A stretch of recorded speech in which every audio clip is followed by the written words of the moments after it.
Mulai aja. Ya, Kak ya. Silakan Oke. KMJ. Oke, terima kasih Kak Eki. Allow me to share my screen. Okay. Okay, it's still a little loading.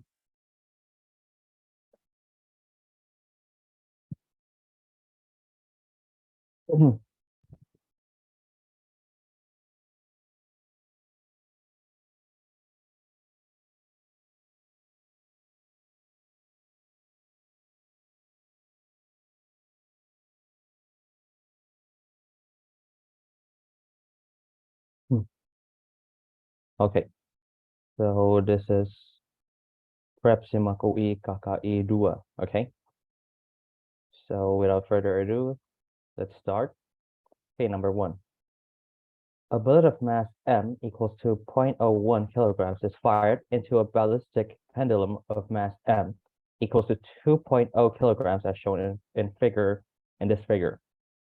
The bullet remains in the block after the collision and the whole system rises to a maximum height of h equals to 8 centimeters. What is the bullet's initial speed? Okay, suppose that we have the uppercase m equals to 2 kilograms and the lowercase m equals to 10 power minus 2 kilograms, which is equal to 0.01 kilograms. The height in here is 8 centimeters, meaning that it's equal to 8 times 10 power minus 2 meters. Okay, I'll put an m, okay. I'll put a unit of meter over here. And let VB is defined as the velocity of the bullet, and VP is the velocity of the pendulum. So all this subscript here, B is to determine which one is the bullet, whereas P, on the other hand, is the pendulum, which is the block. So our starting point in here is the law of conservation of energy. So in post-collision, we have the kinetic energy equals to the potential energy. We already know that this is an inelastic collision. So that being said, the kinetic energy in here, as well as the potential. So the mass in here, the mass that we need to put into account and this respective energy and the respective terms is defined as m plus m. The lowercase m, which is the bullet, and the uppercase m in here is the pendulum, the block. So in an inelastic collision, so we suppose that these two separate objects here becomes one due to an inelastic collision. Okay, so far so good. Since the masses are equals between the kinetic term and the potential term, therefore we will have v prime squared equal to 2gh. So therefore v prime equals to square root of 2 times g times h. G is the acceleration of the gravitational acceleration. H in here is the height. Okay, this is the starting point in here, the law of conservation of energy. Now we shall move on to the law of conservation of momentum in order to find the initial velocity of the bullet. So this is the equation in here due to the inelastic collision. So pre-collision in here, these two terms are separated in here. The first term in here is representing the bullet, whereas the second term in here representing the pendulum or the block. In post-collision, as I already explained, becomes a single object. Two separate objects becomes a single object. Okay, so during the pre-collision here, so the pendulum or the block is at rest, which means that the velocity of the block equals to 0. And now we insert the numbers, and therefore we will have velocity b equals to all these terms that we combine, and then we will have 2.01 times square root of 160 times 10 power 2. So 16 as square root of 16 is is 4, and square root of 10 power 3, then we will have, and then we'll multiply it to 2, we will have 252.98. Therefore, the initial velocity of bullet is equal to 252.98 meters per second, or approximately equal to 250 meters per second. Therefore, the answer is E. Okay, so far so good. And it's been 5 minutes and only a single student who attends this class, which is fine. Okay, so anyway, so I suppose that it wouldn't hurt for me to continue, or for us at the very least. Oh, sorry, at the very most. Ah, okay, another student. Okay, very good. Okay, shall we continue to number 2? Okay, number 2. Two rods of equal length and cross-sectional areas but of different material are placed in thermal contact shown in the figure. The thermal conductivity of Q is half of the P. The outer end of P is 0 degrees of Celsius and that of Q is 100 degrees of Celsius. What is the temperature of the interface at a steady state? So we are jointing between P and Q, yes? So this is the temperature here due to the attachment between P and Q. Those are two different materials. So according to the diagram, P is the cold bath, whereas Q is the hot bath. All right. Now we have the rate of change of heat, delta Q over delta T. It's actually dQ dt, but due to some limits, we can compute it in a discrete manner. We'll have delta Q over delta T equals to the thermal conductivity of K times the cross-sectional area over the length times delta T, the temperature difference. Now, due to the first law of thermodynamics, we will have delta Q delta T equals to delta Q delta T of these respective materials. So P is represented in the left-hand side and Q is in the right-hand side. Now, according to the given question, KQ, the thermal conductivity of Q, is half of the thermal conductivity of P. Okay, and they share the same cross-sectional area as well as the length. So in terms of division, they will have, so we can cancel out between the A's and L's. Thus, we will have KP parentheses T minus TC equals to half KP, because KQ is equal to half of the KP. And then parentheses TH minus TC. TC is the temperature of the cold bath.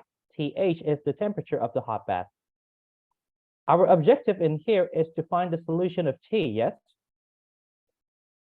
Now, oh, sorry. This isn't TC, this is T, a single T. Okay, without the subscript in here, because we're looking for the temperature between the joints of P and Q. The attached part is the T in here, the temperature. And then we shall try to do some formalism to find the appropriate expression in here in order to find T. And then we insert the numbers and we will have 100 over 3.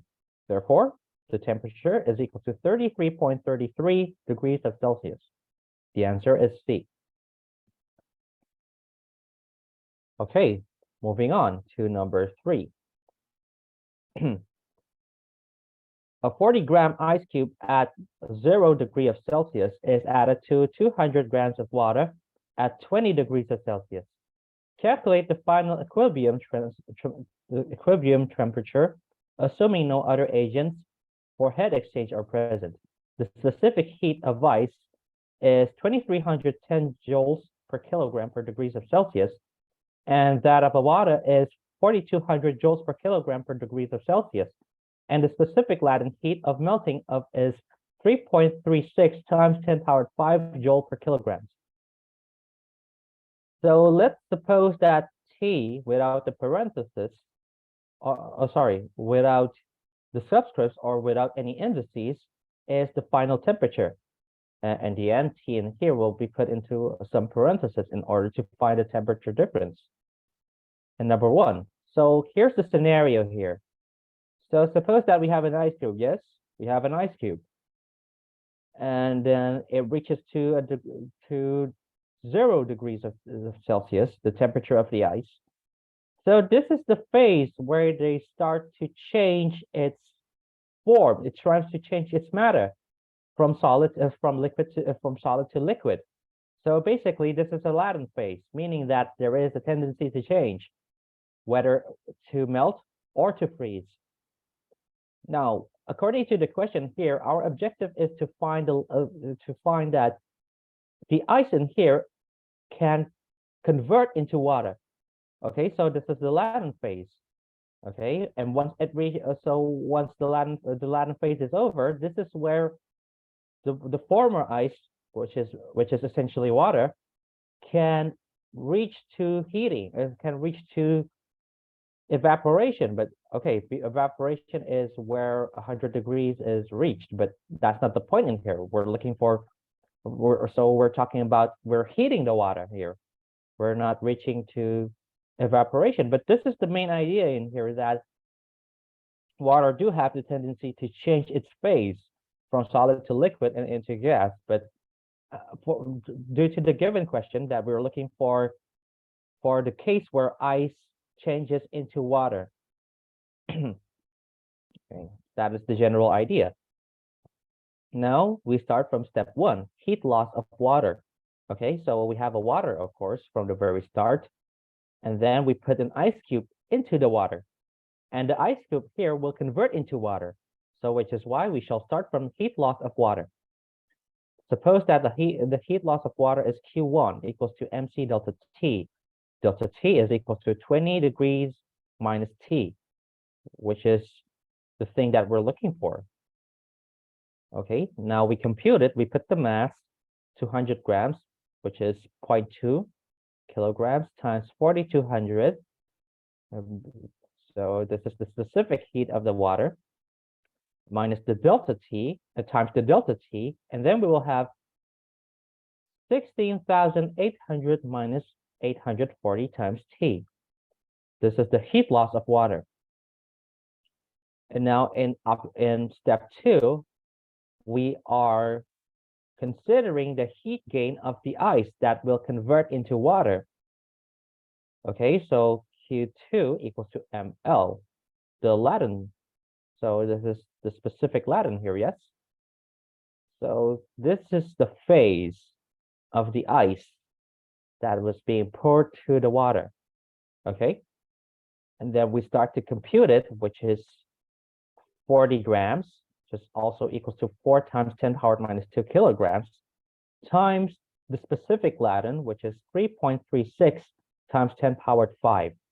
Thus, we will have the heat gain of ice equals to 13,440 joules. Now, in step 3, well, this is where we compute the heat gain of the converted ice water. So formerly ice becomes water, and now we're looking for the heat gain. So this is the state where the ice has already become a water. Okay, this is the state where ice so the ice becomes a water here. So Q3 here equals to MC delta T. The mass is still the same.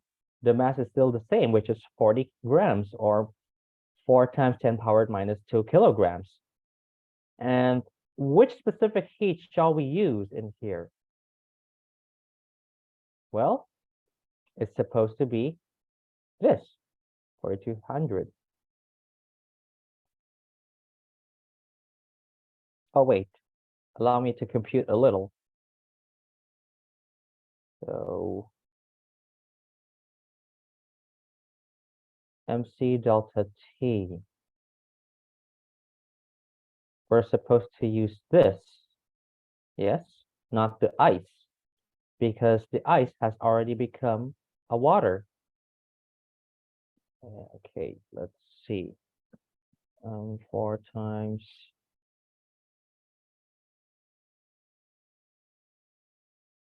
Oh, yes, that is correct. We use C. We use this one instead of this. So are we going to use the specific heat of ice?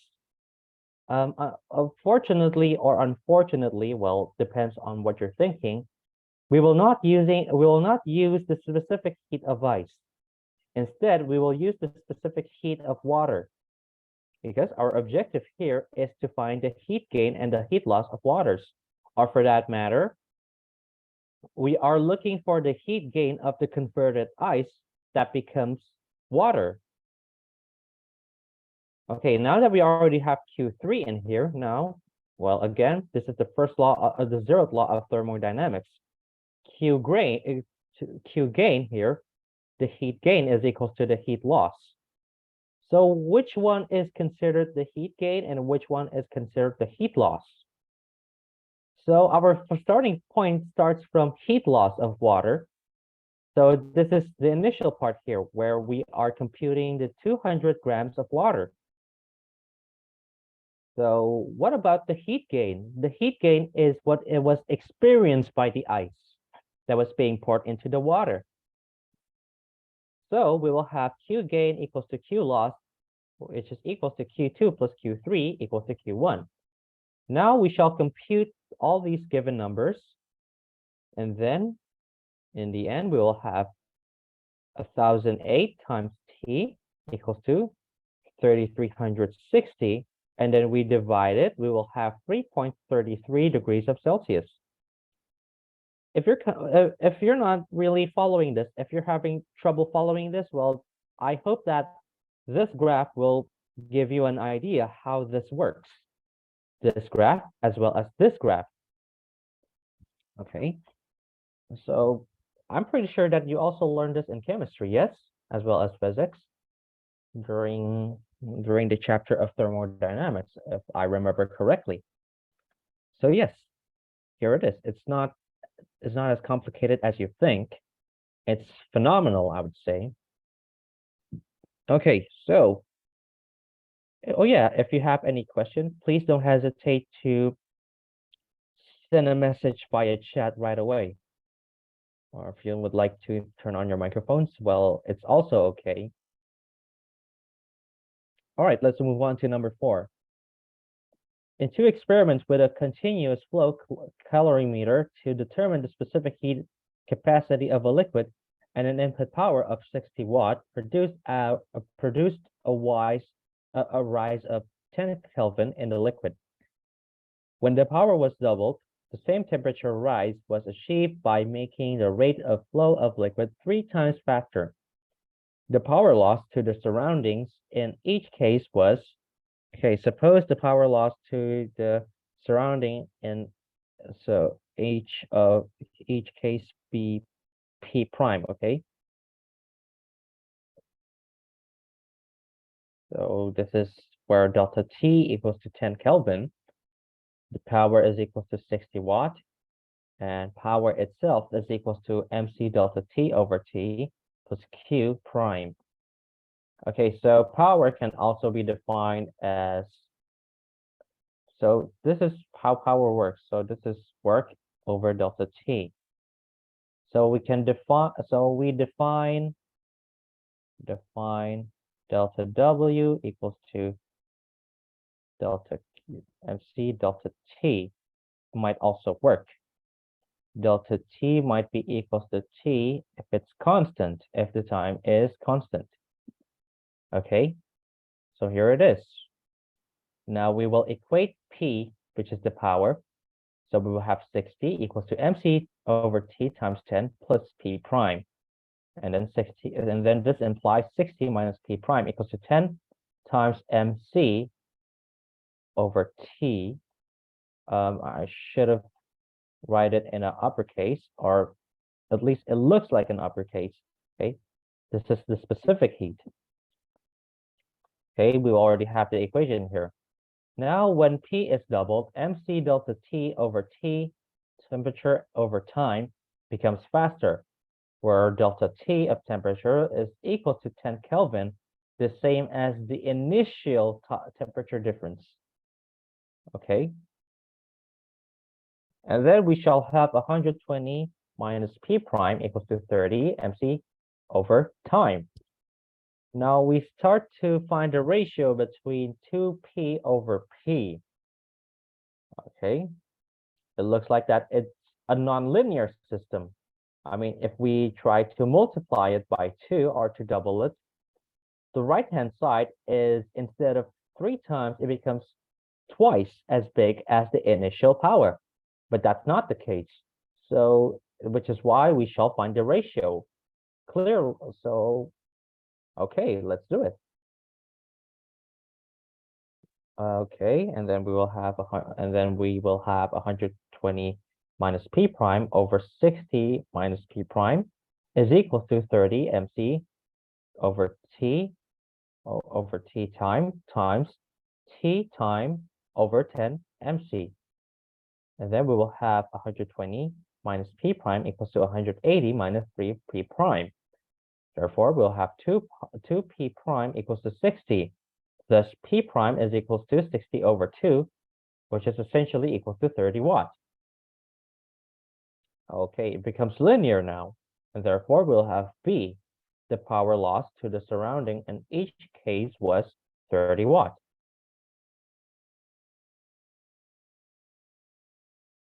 Okay, that's number 4. Now we shall move on to number 5. It's not so difficult in here. Double slit interference is investigated using light of wavelength 600 nanometers. The fringe spacing is 1.44 millimeters. If the screen is 1.2 meters away from the slits, how far apart are the slits? All right. So let's take a look at a diagram in here at first. So this is how double slit works. So this is the distance in here. Okay. So we will have D, the distance between the slits that we are looking for. And then we will have the distance between the screen, and then there is an angle in here.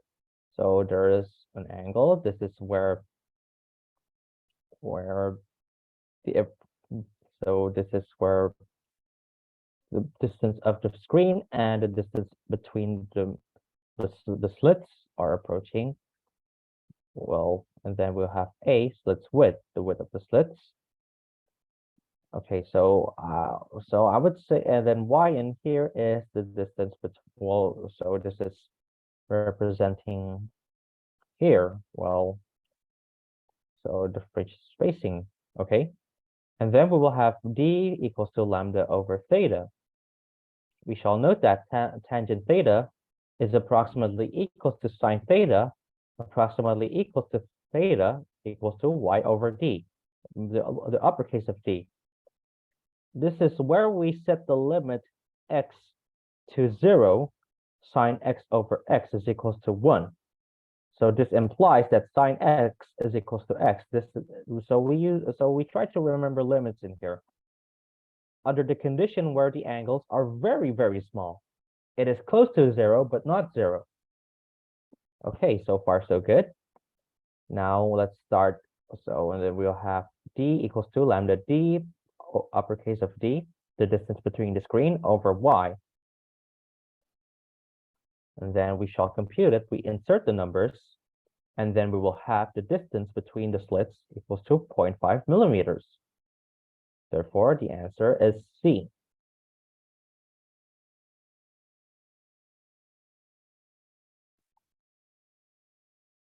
All right. Let's move on to number 6. The graph in figure 2, okay, this is figure 2, shows the variation of the kinetic energy with time of a particle undergoing simple harmonic motion with an amplitude of 0.3 centimeters. What is the maximum acceleration of the particle in meters per second squared? Okay, so this represents a single period. Okay, so this is basically one single period, one single wavelength. Okay, suppose that we have one single wavelength equals to this form of wavelength in here. So this is the half crest in here, okay? I mean, this is the half crest, and then this is the other half crest, and then we combine it, which is also equals to this. Okay, We already know the amplitude, which is 3 times 10 power minus 3 meters, which is also equal to 0.3 centimeters. The first thing we shall consider is to find the angular frequency. We already know the period in here, according to the graph, which is 0.2 seconds. The period is 0.2 seconds. And now we find the omega here, the angular frequency, equals to 2 pi over t, period, equals to 10 p, so 10 pi radian per second.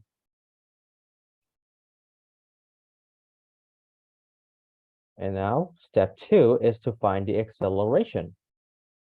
So accordingly, acceleration is the rate of change of velocity. The rate of change of velocity is acceleration. Now, velocity is the rate of change of position. That is the very basics that we learned in our first year of high school, yes? Now, let x equals to a amplitude sine omega t. So that means v equals to omega times a cosine omega t. Acceleration is minus omega squared times the amplitude times sine omega t.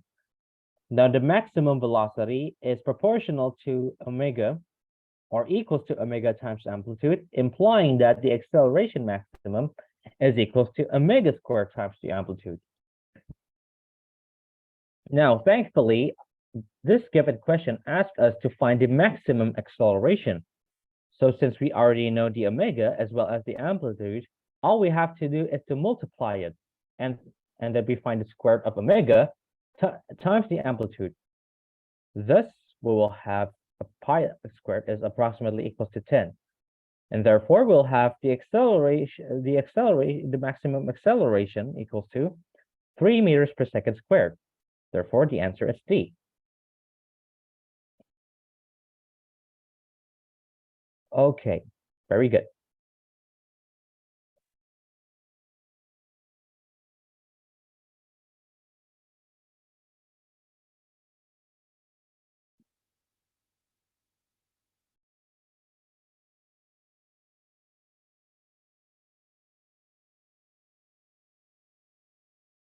Okay, shall we move on to number 7? Okay. Okay, number 7. A loudspeaker which emits sound of frequency 1000 hertz is placed several meters from a plane reflecting wall in a large chamber containing a gas. A microphone M connected to a cathode ray oscilloscope detects a series of low and high intensity signals as it moves along the line joining the loudspeaker B and the wall. Just destructive. If the microphone detects a series of 10 low intensity signals while moving through a distance S of 2 meters, what is the speed of sound in chamber? So let's suppose that we have a path difference, okay? It says here in the question, we have series of 10 low intensity. So we have nodes of 1 until 10, right? So that means we have n equals to 10 series. Now I took the liberty to draw it in different colors. We have red and we have blue. So suppose that we have a wave, and due to interference, each respective amplitudes have have opposite directions, plus and minus. This shows a destructive what? Anyone would care to answer? A destructive what? Intensity? Interference? Resonance? This is what we call a destructive interference. So we're giving an interference in here. So we have a wave, and then we give another wave having an opposite direction. So these two will cancel out each other, will annihilate each other. And now we have the phase difference, delta phi equals to 2 pi over lambda times delta x. Suppose that phi is equals to n times pi. And how many series do we have in here? We have 10. But let's not go into there yet. We need to construct the equation here in order to find the delta x. So the delta x here is proportional to lambda. Yes? Delta phi in here is essentially equals to n minus 1 times pi, or should I say delta phi equals to pi parentheses n minus 1. Okay, this is how we define it. Therefore, we'll have delta x equals to n minus 1 times lambda over 2. Now our objective here is to find delta x with an n, a number of antinodes and a number of antinodes, but a single wave needs 3 nodes. A single wave needs 3 nodes, yes? 1, 2, 3. This is a single wave where we have 10 nodes in here. We have 10 antinodes. Now we put n in here equals to 10 minus 1 over 2 times lambda. Thus we'll have delta x equals to 9 over 2 times lambda. Now since s is equal to delta x, right? S is equal to delta x. This is basically delta x in here, correct? Then we will have lambda equals to 2 over 9 times 2 equals to 4.9 meters. This is the wavelength that we will obtain. And now we find the velocity. V equals to lambda times 4, the frequency here. Frequency equals to 1000 hertz or 1000 hertz.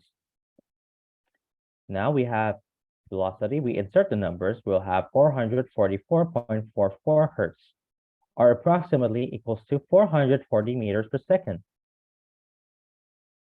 Okay, this is not hertz. This is actually meter times hertz, which is also essentially equals to meters per second. Okay, my mistake. But in any case, we obtained the velocity approximately equals to 440 meters per second. Okay, very good.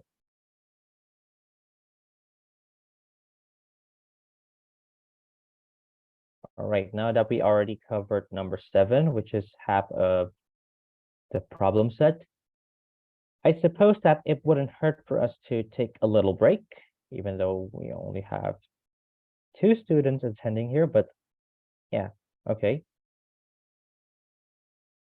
Okay, we'll have a short break around 5 to 10 minutes. And while we're at it, well, perhaps that if you want to ask anything at all, please don't hesitate to ask away. And while we shall wait for the other students who intends to attend this class, but a little late.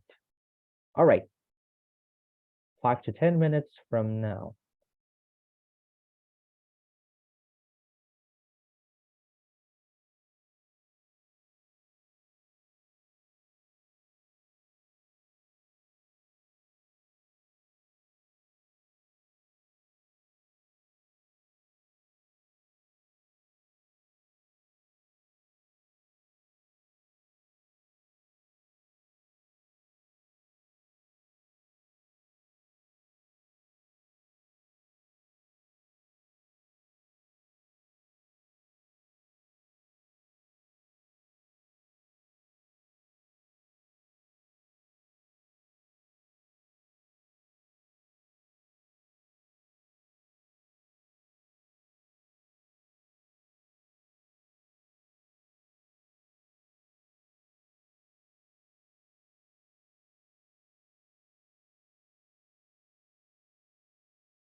Hey, one of you asked, well, for number 7, yes? So was it Darren? Okay, okay, so is it number 7 that you're asking? Okay, so this is the application of interference. Okay, so yeah, interference is basically a superposition where two different waves coming from opposite directions, or perhaps that the same directions, having identical yet opposite directions, will annihilate each other. But having the same direction, well, instead of destructive, will create a constructive system or a constructive wave. So these have two different cases here. So we see that in this case, this is a destructive case, meaning that each of these respective waves will annihilate each other. Constructive, on the other hand, is where they collide and makes the wave become stronger and bigger. So of course that we need to put into account phase differences. So what is phase difference? So okay, so how do we define phase? Phase is a state where correlates to or corresponds to physical magnitudes, but phases are in fact not physical magnitudes. They do not have any magnitudes whatsoever. That's a phase. Yet a phase is a state. Okay, this is where, or it's an occurrence of something. And then, so how does this correspond to physical magnitudes? So phase is a ratio between delta x, supposedly. So delta x in here is this, right? This is the gap. So this is the gap between these two. Okay, or to be more precise, this is a distance. Wavelength, on the other hand, is also a physical magnitude as well. Yet it's the length of the wave that corresponds directly to period or to frequency, if you would like to say so. Now, here's the thing. When it comes to phases, so in general, a phase in here. Okay, why am I having trouble using my pen? Okay, so we have a phase in here, yes? So a phase in here is the ratio between distance over wavelength, or if you would like to say, a phase is also where a phase, right?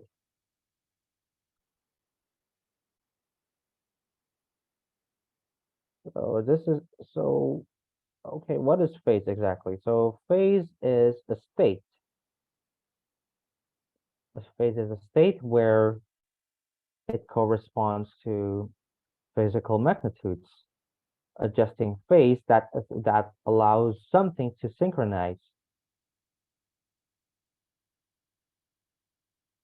Is it a physical magnitude? No, it's not. So, oh yeah, I just remembered. Okay, so a phase is actually a gauge. Okay, it's a gauge. Suppose that you're riding a bike or you're riding a car. Okay, so you see a gauge. So how fast your car is moving? Let's say 30 kilometers per hour. Okay, that's how fast your car is going, or how slow it is, if you would like to say so. I mean, come on, we're living in a city. We're not supposed to speed up, yes? Anyway, so this is where the gauge tries to tell us that how are we speeding while we're riding, or how fast or how slow are we going. This also applies in phases. Phase is basically the gauge in terms of waves. And now this is the gauge between the ratio of distance and wavelength.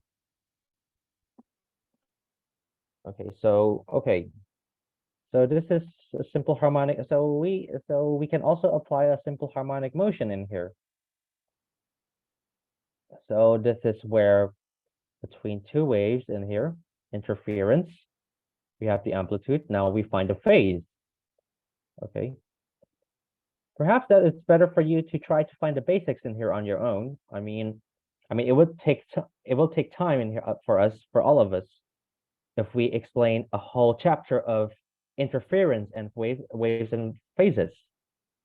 Would you wouldn't mind, yes? But I hope that I answered your question at the very least. Have I? Would you like to give me a response?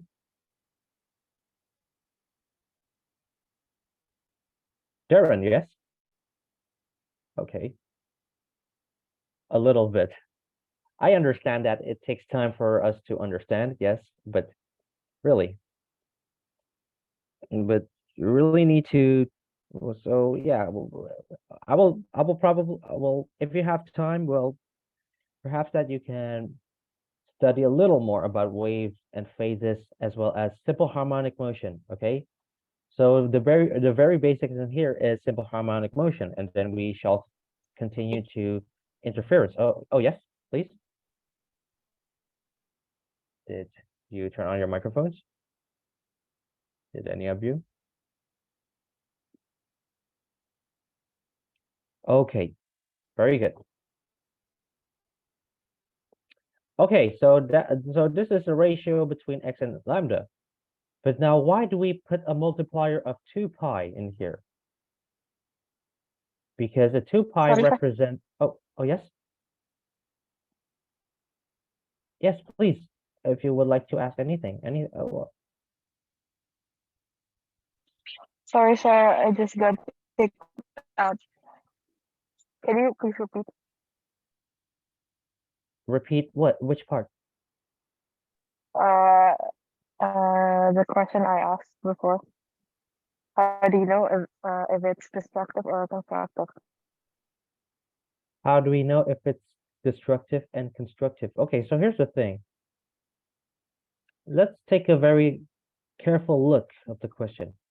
A series of low and high intensity signals as it moves along the line joining the loudspeaker B and the wall. Okay, so we see here that a high intensity signal, it moves along the line joining the B in here, a high and low. So this is a low and this is a high intensity, and then it moves along the line joining. It joins out, okay? Meaning that they have different amplitudes. They have different, so they have an opposite direction between the amplitudes, which allows them to annihilate each other. If constructive, on the other hand, is where both have the same. So yeah, so they have the same amplitude, the same so having the same direction or interference. Okay, so constructive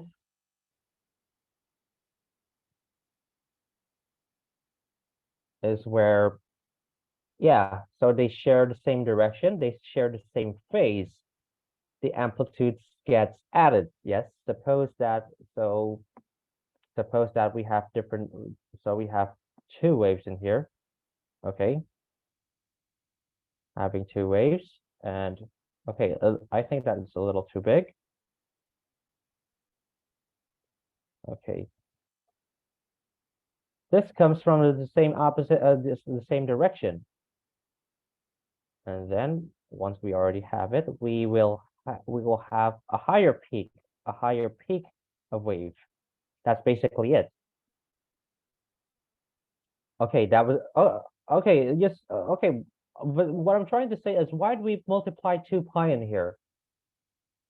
What I'm trying to explain, so what I'm trying to explain from the very start in here is, why do we put 2 pi?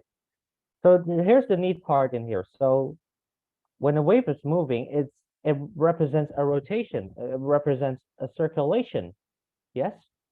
Now 2 pi represents a whole circle, 360 degrees. And this goes cyclically. So there is a cycle of phases. So it goes in cycle, yes? Let's suppose that you're riding a bicycle. You're riding a bicycle, and then the bicycle in here have a angular frequency. It goes similarly to waves, a linear wave. they share the same analogy of rotational motion and linear motion. So this is the neat part where linear and rotational systems or rotational motions takes place in simple harmonic motions. That also includes to interference as well. Okay, so I hope that I answered Darren's and Elisha, yes? Yeah, Darren and Elisha's questions. Have I answered any of your questions? Or hello?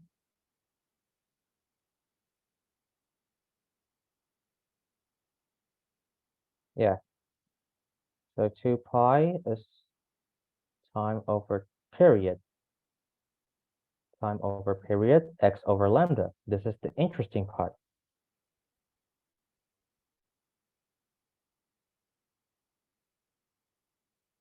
Okay, very good.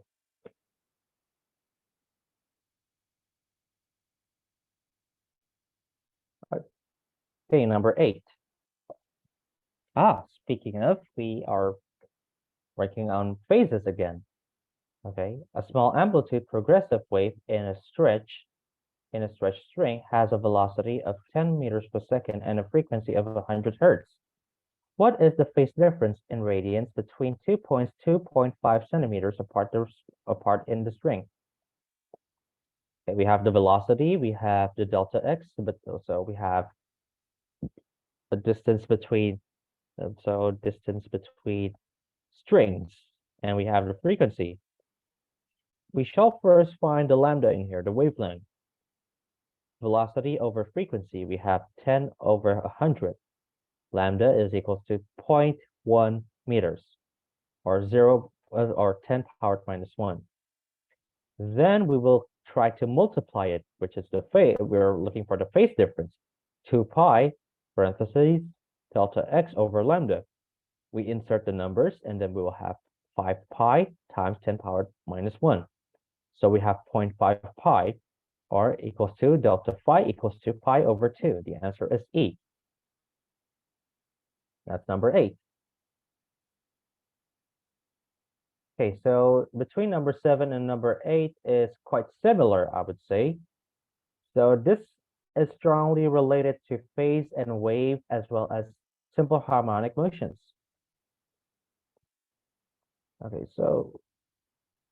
Okay, perhaps that if we have enough time, we may discuss about simple harmonics and interference, because I also took an interest in studying this, or to give further explanations.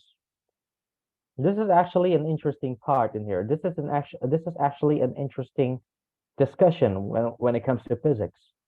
And this also applies to thermodynamics as well, because this is a Latin phase.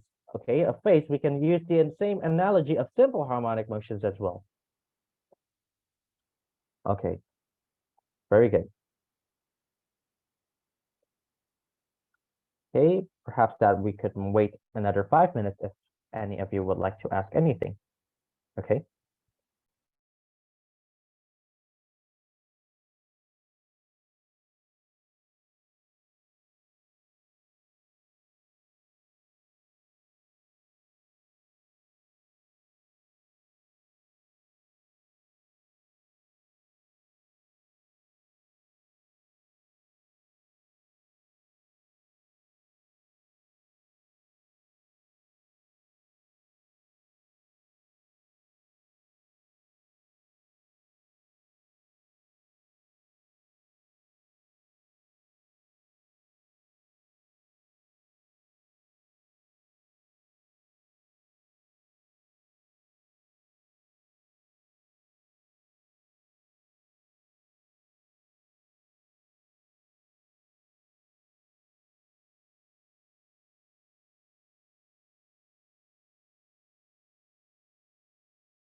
Okay, let's move on to number 9, shall we?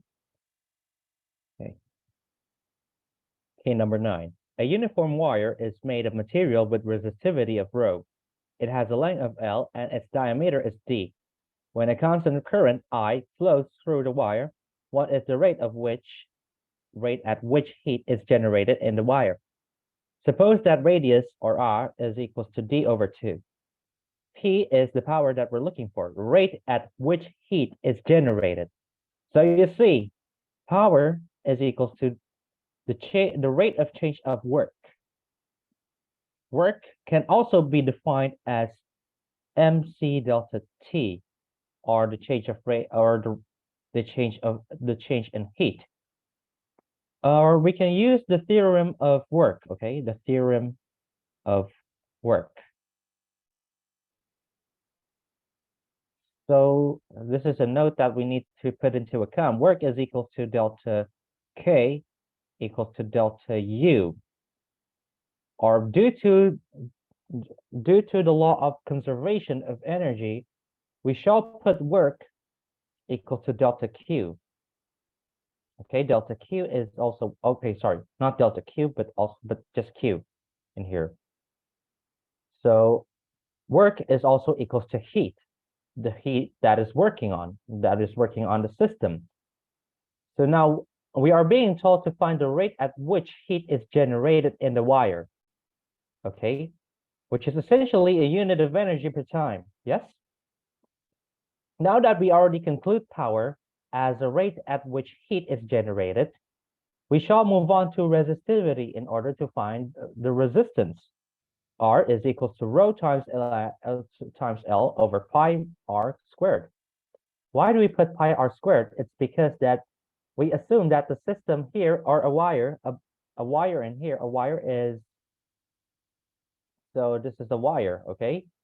And this is the area of the wire, the surface area of the wire, which is essentially the same as the circle, or which is essentially a circle. And now we put R equals to rho L over the area, the surface area of, or the cross-sectional area of the wire. Now we put R, now that we already know that R is equals to D over 2, we substitute the R multiplier becomes D over 2. Therefore, we will have the resistance equal to 4 times rho times L over P over pi times D squared. And now in here, P power equals to I squared times rho times R. Okay, I've been studying Greek letters quite a lot actually. That rho is derived from rho. I mean, R is derived from rho. Pi is derived from, so P is derived from pi. So I kind of got confused between pi and P, rho and R. It happens a lot, okay, if you're studying Greek letters, okay, especially when you're studying physics. But okay, but nonetheless, that doesn't make it so that nonetheless this is not an excuse for me. So which is why I always clarify that this is an R and this is a rho. This is L. Sometimes I accidentally say L as lambda here, but okay. Anyway, enough about that. Let's shall move on to P. Yes, correct. P, nailed it. I squared times rho, sorry, R, I mean, okay. I squared times R. Now that we already know the resistance of R in here is 4 times rho times L over pi times D squared. Therefore, we multiply it, we will have power equals to 4 times I squared times rho times L over pi times D squared, unit of energy per time. Therefore, the answer is C. Okay. I shall highlight this. I think that's better for us to make it green. Okay, this is the cross-sectional area. Cross-sectional area of the wire. A given wire. A equals to pi times R squared. Okay, this is the radius. Okay, that's number 9. Shall we move on to number 10? Of course. In number 10 in here, in the circuit shown in figure 4, The power which is dissipated as resistors is 6 watts. What is the value of resistance R in the circuit? Okay, so dissipation. So this is a dissipation in here, yes? A dissipation of power. So a dissipation is where there is dissolution, or there is some reduction, a reduction that changes into something, or some power loss. Okay, so the power which is dissipated at as resistor is 6. I mean, okay, it's not supposed to be 6 watt, it's supposed to be 6 omega. Okay, should probably fix this. Oh wait, no, that's correct, my mistake.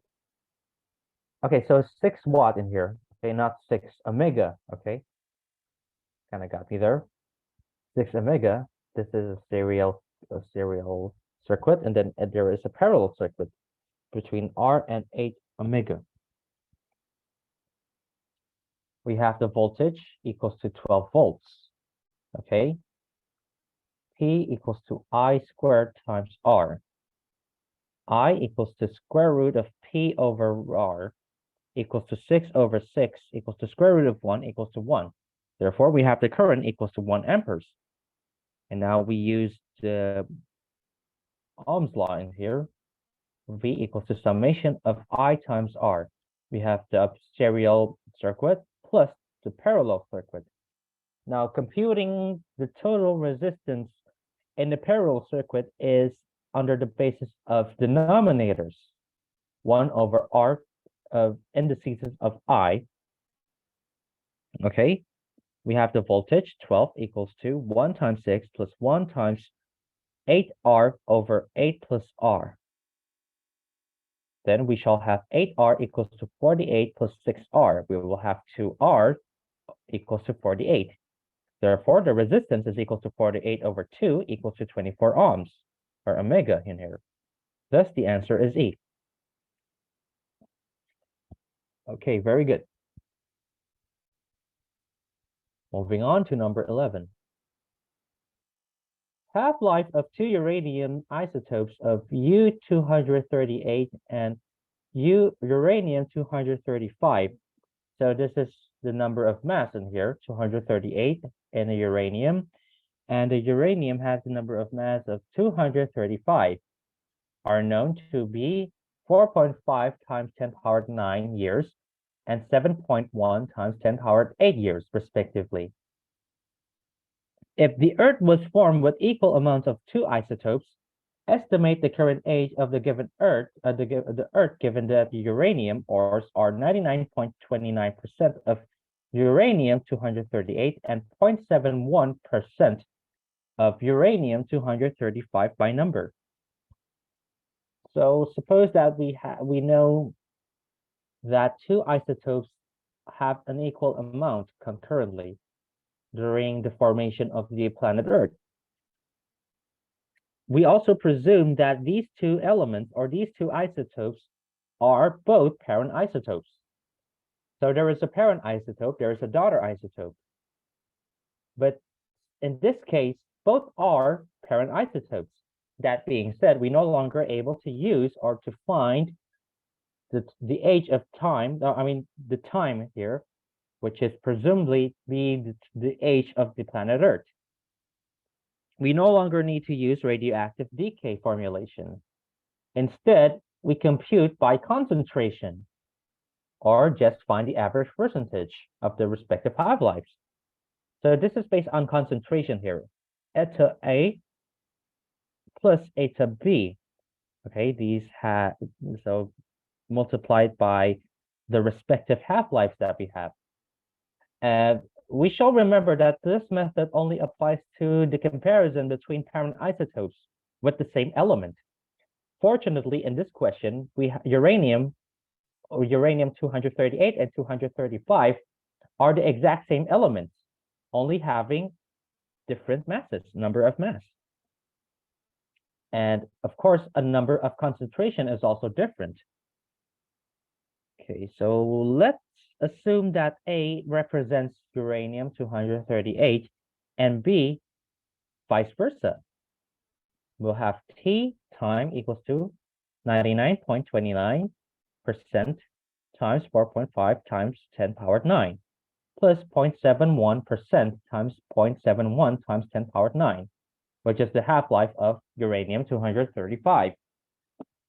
Then we shall compute it, and then we will have time equals to 4.473 times 10 powered 9 years, or approximately equals to 4 times 10 powered 9 years, or 4 million years, or sorry, 4 billion years.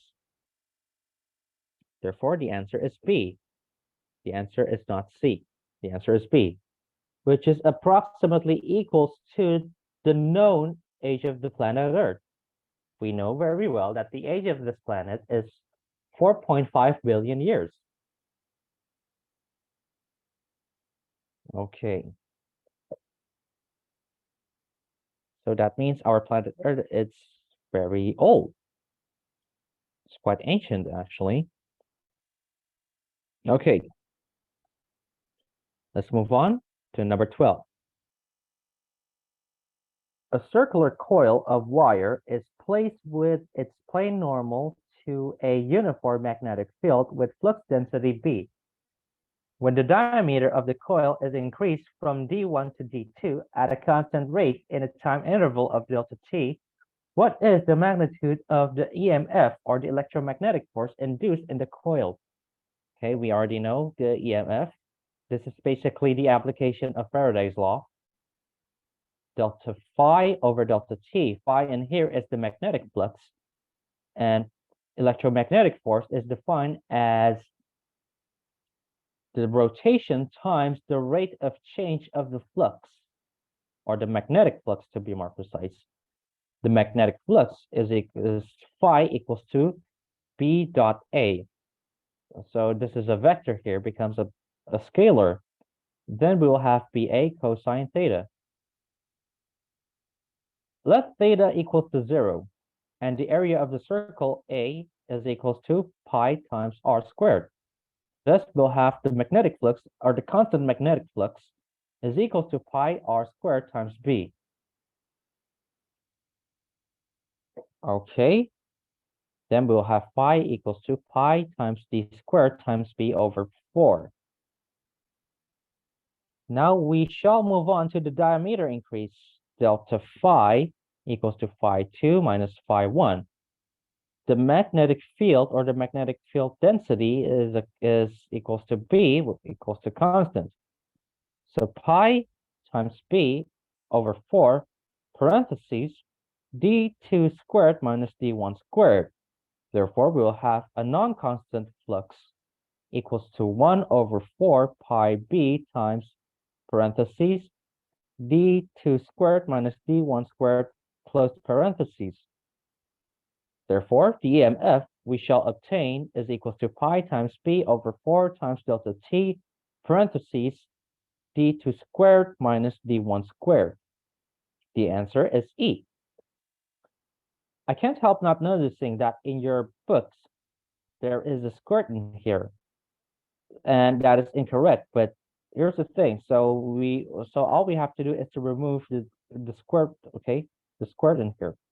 That's all we need to do, because the squirt is inside the parentheses, not outside of the parentheses.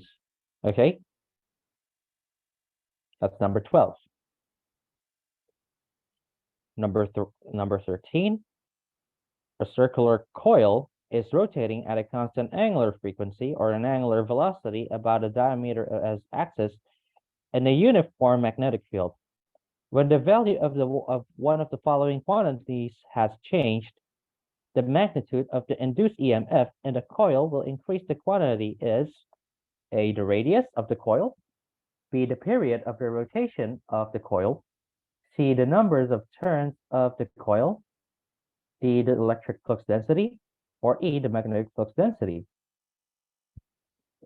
Again, we're applying Faraday's law in here.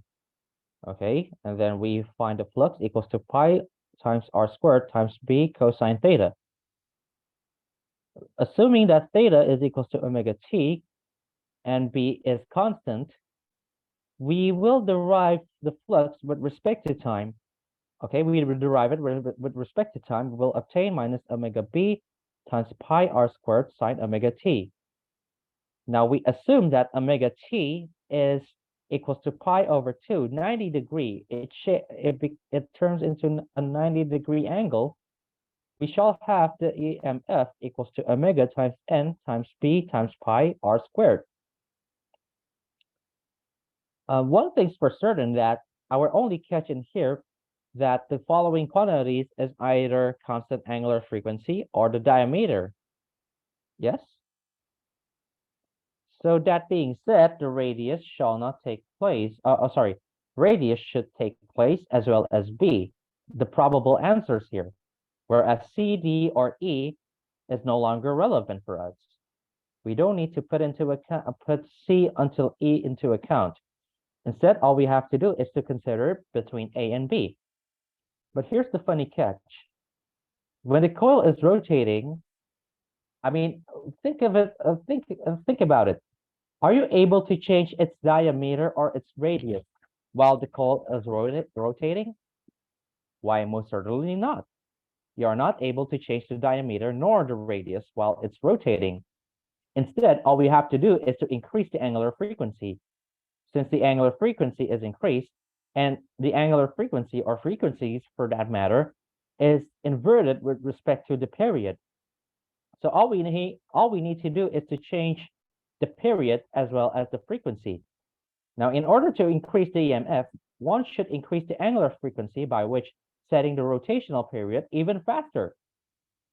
So the period here takes a short amount of time in order to increase the frequency. Consequently, the fast rotation of the coil shall affect the change in magnetic flux as well as the magnetic field. Therefore, the answer is B, not A. Okay, very good. That's number 13. Okay, so far so good. Now, number 14, we're talking about quantum physics. Okay.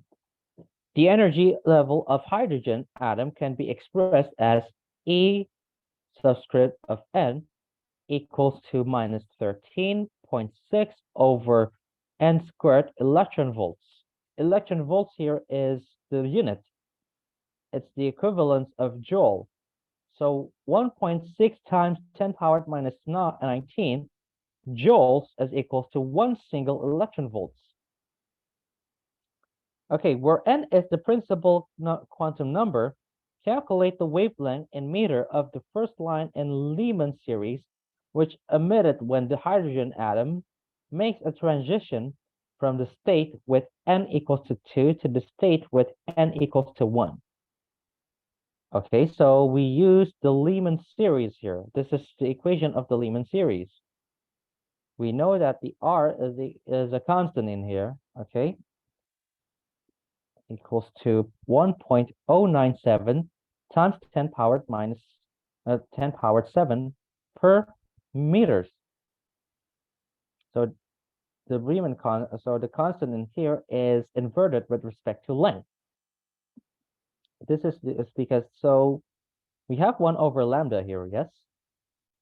And now we compute it, and we shall obtain 1 over lambda equals to 3 over 4 times 10 of 1.097 times 10 power 7.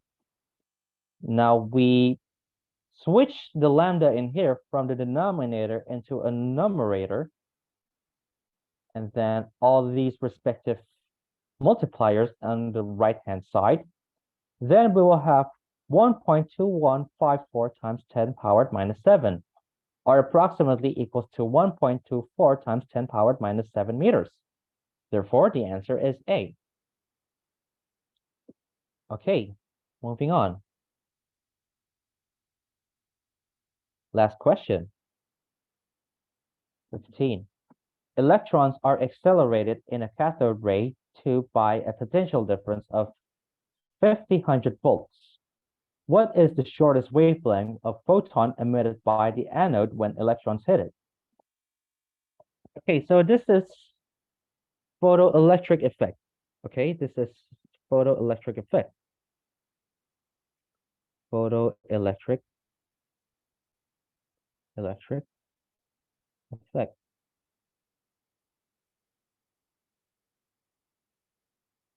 Photoelectric effect. Photoelectric. Okay, perhaps that it's better for me to type it. So photoelectric effect shall occur if the frequency the given frequency is higher than the cutoff frequency. Okay. R is equal or higher than the frequency. Okay, so frequency, the cutoff frequency is phi naught should be smaller or equal to the given frequency. If it's below the cutoff frequency, photoelectric effect shall not occur. Given that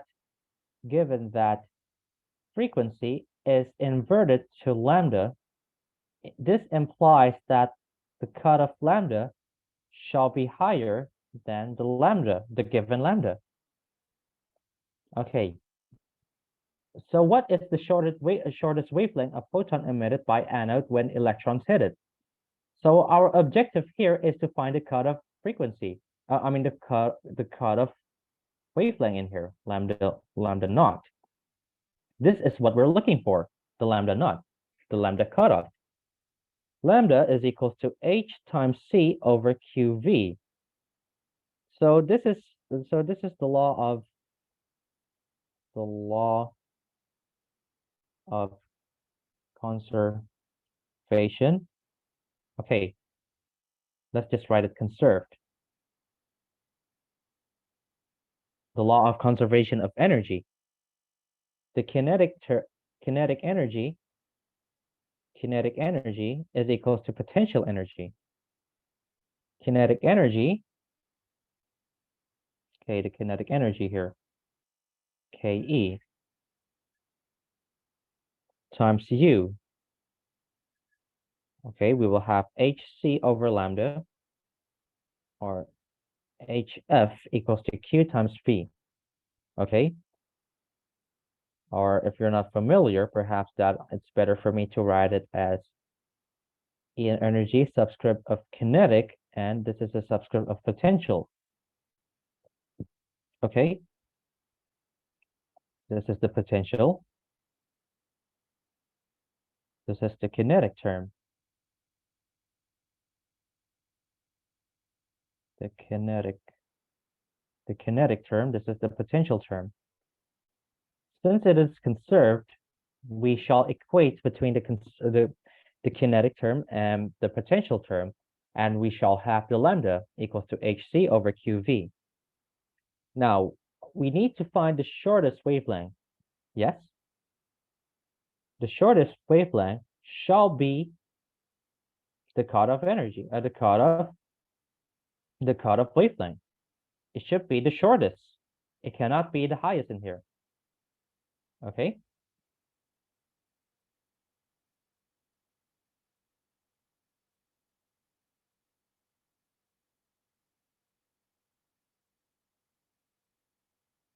Okay.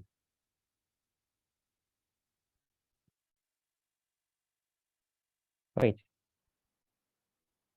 Lambda and frequency.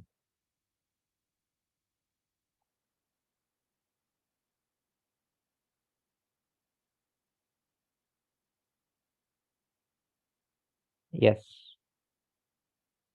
Frequency is total opposites to lambda. Okay, it's inverted.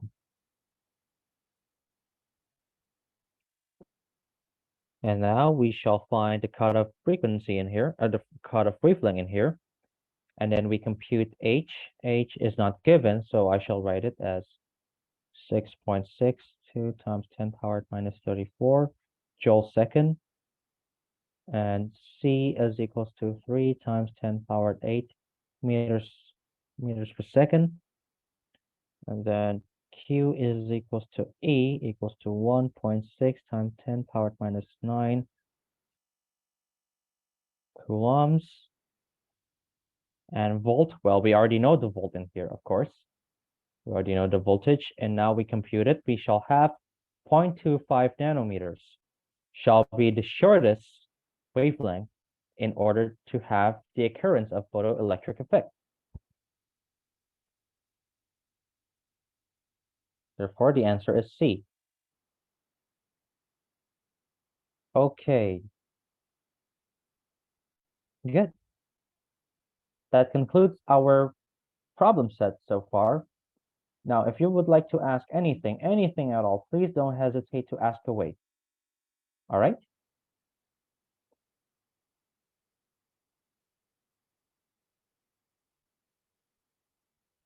We still have around 11 minutes.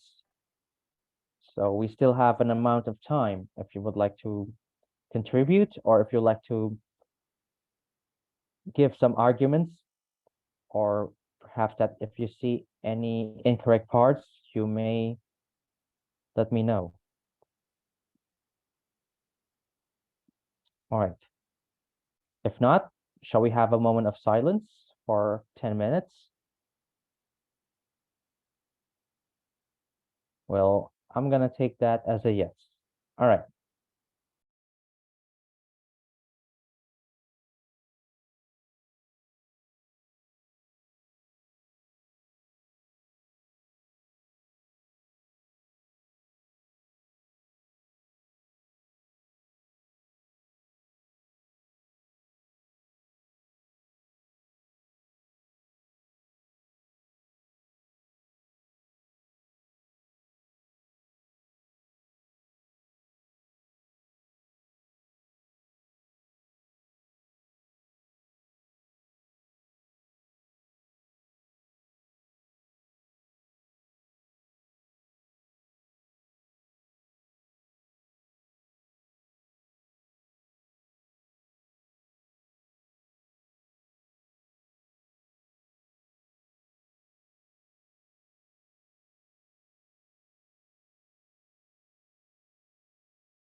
KMJ udah selesai.